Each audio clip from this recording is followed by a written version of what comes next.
Manao zavatra tsy mora ary ny fanovagna tsy vita andro na fanjava na taogno araiky fa miezaka tsy manao sy miady mafy ary tsy mandray kolikoly ny gendarmerie am-pirenena eto amin'ny brigady Jamanjary miezaka mampianatra ireo mpanolotra sy mpandray izy ireo satria sarotiny amin'izany ny fanjakana malagasy fa indrindra ny lehibe ny gendarmerie am-pirenena satria tanjogno mba ho lavitry kolikoly ka hiezaka hanakatra io tanjogno io ny ekipa ny gendarmerie am-pirenena eto amin'ny brigady ny Jamanjary Nosbe raha mijeritsika amin'ny télé amin'ny radio ny résultat ny fandraisana andraikitra ataondreo lehibe isantsokajiny isanambaratongana dia mety fa rivotra fandray no misy ato anatin'ny gendarmerie karaha zay ato anatin'ny brigady ny Jamanjary manokana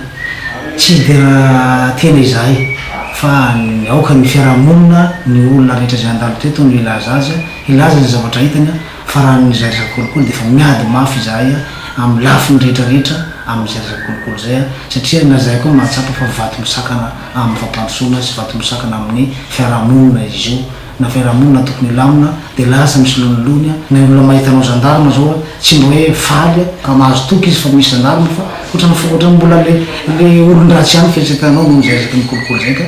raha resaka kolikoly ianao dia fiarahamonina no tsara ny vahoaka no tsara zay ataonay ato fa miezaka zahay manao grand pas mihitsy miala zany fahalotona zay resahana zay efa manao fampianarana sy fampafantarana ary fagnentagna amin'ny vahoaka sy mpiara-miasa izy reto mba ho voly fa indrindra mba hiala tanteraka amin'io resaka kolikoly io